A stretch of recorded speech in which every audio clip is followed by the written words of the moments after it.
spectacular tales told by defectors. Before the invasion, the New York Times' Judith Miller would write 6 prominent stories based on their testimony. Ahmed Shalaby is a controversial leader of the Iraqi opposition. And still on the web, a report about the defectors, narrated by Judith Miller and produced by New York Times Television for the NewsHour on PBS. Well, Judy Miller had been an old friend of Chalabi, did a lot of the stories on Chalabi, was very favorable to Chalabi. James Bamford found out that in 2001, Chalabi had arranged for Miller to meet in Thailand with a defector from Iraq named Al-Hadari. So Al-Hadari was in Bangkok. Judy Miller flew there to interview him. The New York Times ran a front-page story basically confirming everything the administration had been saying about Iraq. Al-Hadari said he was a Kurd from northern Iraq.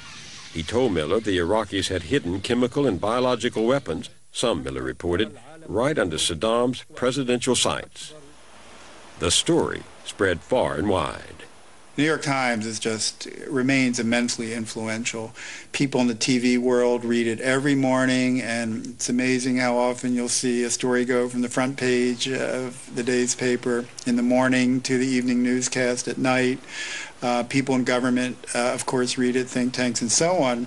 There were some red flags that the New York Times story threw out immediately, which caught our eyes immediately. The first was the idea that a Kurd, the enemy of Saddam, had been allowed into his most top secret military facilities. I don't think so. That was, for me, the biggest red flag. And there were others, like the idea that Saddam Hussein would put a biological weapons facility under his residence. I mean, would you put a biological weapons lab under your living room? I don't think so. The first rule of being an intelligence agent or a journalist, and they're really not that different, is you're skeptical of defectors because they have a reason to exaggerate. They want to increase their value to you. They probably want something from you. Doesn't mean they're lying, but you should be not. Journalists are supposed to be skeptical, right?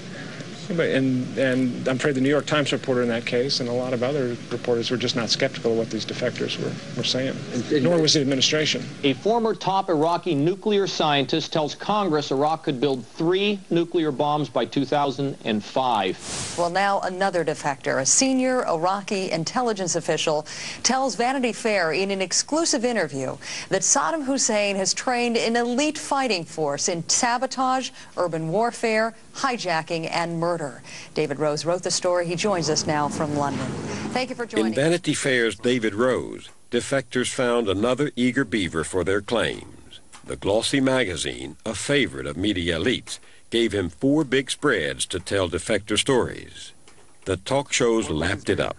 What the defector al-Qarari, a former brigadier general in the Iraqi intelligence service, told me is that these guys, there are 1,200 in all. They've been trained to hijack trains, buses, ships, and so forth. As you track their stories, they become ever more fantastic. And they're the same people who are telling these stories till you get to the most fantastic tales of all, which appeared in Vanity Fair magazine. Their last training exercise was to blow up a full-size mock-up of a U.S. destroyer in a lake in central Iraq. Or jumping into pits of fouled water and having to kill a dog with your bare teeth. I mean, and this was coming from people who were appearing in all of these stories, and sometimes their rank would change. Moussaoui told us that he has verified that this man was an officer in Iraq's ruthless intelligence service, the Mukhabarat. And you're saying, wait a minute, there's something wrong here. Because in this story, he was a major, but in this story, the guy's a colonel.